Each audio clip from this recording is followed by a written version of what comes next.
آئے روز ہم دیکھتے ہیں کہ کوئی بھی دہشت گردی کا واقعہ ہو اس کے تانے بانے بھارت سے ملتے ہیں۔ تو اب بنگلہ دیشی سیاسی کارکن عثمان ہادی کی یہ شہادت کا معاملہ، جس کی وجہ سے اس وقت ڈھاکہ شدید احتجاج کی لپیٹ میں ہیں، لیکن وہاں پر بھی دیکھا گیا کہ جو اس کو فون نمبرز جن سے دھمکیاں دی جاتی تھیں وہ تمام فون نمبرز بھارت سے تھے۔ بسم اللہ الرحمن الرحیم۔ دیکھیے، اللہ کا شکر ہے کہ دو قومی نظریہ جو ہے وہ اتنے سالوں کے بعد، جن کو کہا گیا کہ جی وہ ڈوب گیا تھا، اصل میں بھارت کا جو نظریہ، بھارت کی سوچ، بھارت کی جو مکاری تھی وہ ڈوب گئی خلیج بنگال میں۔ آج پوری جو نوجوان نسل ہے جس کو پاکستان کے خلاف بنگلہ دیش میں بھڑکایا گیا، الحمدللہ آج وہ بھارت کے مکرو عزائم جو ہے وہ سمجھ گئی ہے۔ عثمان کے حوالے سے جس طریقے سے اس کو قاتلانہ حملہ کیا گیا، اس کو شہید کیا گیا، اور پھر جس طریقے سے اس کو بھارت کی جانب سے جو ہے وہ باقاعدہ دھمکیاں ملی، تو یہ بات تو بڑی واضح ہو گئی کہ یہ ایک پہلی بات یہ ہے کہ یہ جو احتجاج وہاں جاری ہے، یہ کوئی ایک اسلامی احتجاج نہیں جاری، بلکہ یہ ایک عوامی احتجاج ہے جس کے اندر نوجوان نسل کا غم و غصہ شامل ہے۔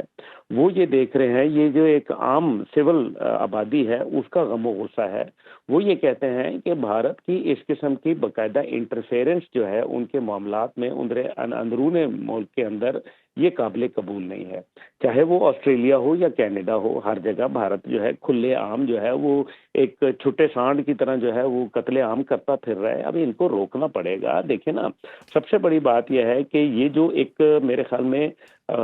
جو انجینئرڈ طریقے سے بنگلہ دیش بنایا گیا تھا، اس کی پاکستان کی سوورینٹی کے اوپر حملہ کیا گیا تھا اندرا گاندھی کی جانب سے، آج جو ہے وہ بنگالی قوم جو ہے وہ سمجھ گئی ہے۔ اب یہ جو اس ٹائم پہ جو ریئیکشن آ رہا ہے بنگلہ دیش کی جانب سے 5 دہائیوں کے بعد، یہ ایک انڈیا کے لیے جو ہے میرے خیال میں بہت بڑا درد سر بن گیا ہے، اور انڈیا جو ہے اس کو زائل کرنے کے لیے اب قتل عام کر رہا ہے۔ ابھی چند عرصے پہلے،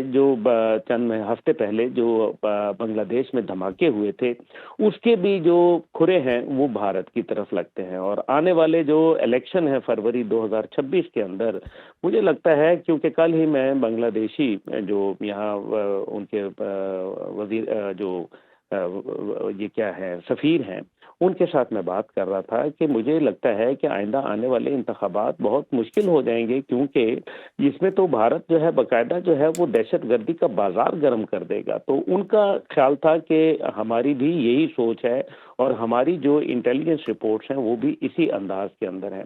اس کے علاوہ جو ہے وہ آپ دیکھ لیجئے کہ یہ جس طریقے سے را کام کر رہی ہے، ایک پریشر ٹیکٹکس بتانا چاہتی ہے، ایک جو ہے انسٹیٹیوشنل انٹرفیرنس کرنا چاہتی ہے، یہ جو انڈیا کے ہیجمونک ڈیزائن ہیں، ان کو جو ہے وہ میرے خیال میں عوام کی جانب سے جو ہے وہ پش بیک کیا جا رہا ہے۔ یہ جو اس ٹائم پہ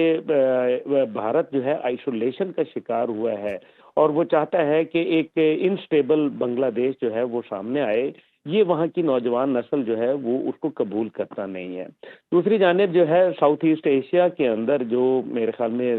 جس طریقے سے ایک بھارت ایک بڑے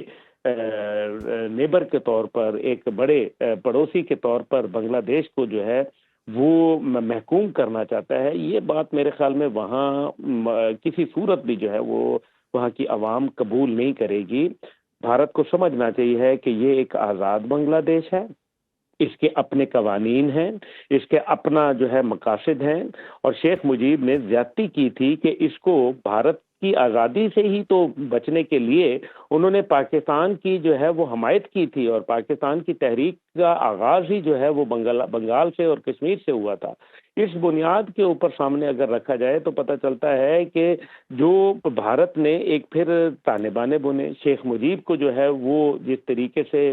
سامنے لایا گیا اور پاکستان مخالف بیانیہ بنایا گیا، اور اس میں وہ کامیاب بھی ہوئے، اس میں کوئی شک و شبہ نہیں ہے، لیکن آج 5 دہائیوں کے بعد وہاں کے عوام جو ہے وہ کھڑے ہو گئے ہیں، اور اتنا شدید احتجاج ہوا ہے کہ دھان منڈی میں جو شیخ مجیب کے گھر ہے، جو شیخ مجیب کے جتنی بھی اس کے ریمینز ہیں، ان سب کو جو ہے وہ نظر آتش کیا گیا ہے۔ اس کا مطلب یہ ہے کہ جو اس ٹائم پہ عوامی لیگ جس کے اوپر پابندی وہاں کی عدالت کی جانب سے عائد ہوئی، اور شیخ حسینہ جو ہے جس نے 1400 قتل کروائے، اور جس کا رپورٹ جو ہے باقاعدہ یونائٹڈ نیشن جو ہے وہ اس کی بنیاد کے اوپر یہ مقدمہ درج کیا گیا اور اس کو سزا ہوئی، اور وہ اپنے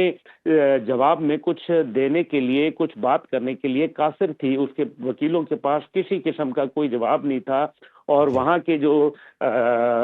تھے آئی جی، کیونکہ وہاں کا ایک ہی بنگلہ دیش میں آئی جی ہوتا ہے، وہاں پاکستان کی طرح ملٹیپل آئی جیز نہیں ہوتے، وہاں کے جو آئی جی پولیس تھے وہ وعدہ معاف گواہ بنے شیخ حسینہ کے خلاف، اور اس کے اوپر اس کو سزا ہوئی ہے۔ لیکن آج جو ہے بھارت کے ساتھ حالانکہ ان کی ایکسٹریڈیشن ٹریٹی موجود ہے، جس کے تحت قیدیوں کا اور اس طرح سے مجرمان کا جو ہے وہ تبادلہ جو ہے وہ بھارت کے اوپر فرض ہے، لیکن بھارت جو ہے وہ اگرتلا سازش کی جو مرکزی کردار کی بیٹی تھی، اس کو جو ہے جو اگرتلا ہی پہنچ گئی واپسی کے اوپر، تو اس کو جو ہے وہ دینے سے جو ہے وہ انکاری ہے۔ اس لیے میرا خیال ہے کہ یہ صورتحال جو اس ٹائم پہ بنگلہ دیش کے اندر ہم دیکھ رہے ہیں، یہ رکنے والی نہیں ہے۔ نوجوان نسل نے آپ دیکھیں کہ کیسے تختہ پلٹ کے رکھ دیا، اور یہ نوجوان نسل جو ہے یہ اب مانے گی نہیں، کیونکہ بھارت کی جو زیادتیاں، ظلم اور پاکستان مخالف بیانیاں اور نفرتوں کے بیج جو تھے، ہاں، آج بالکل وہ صحیح۔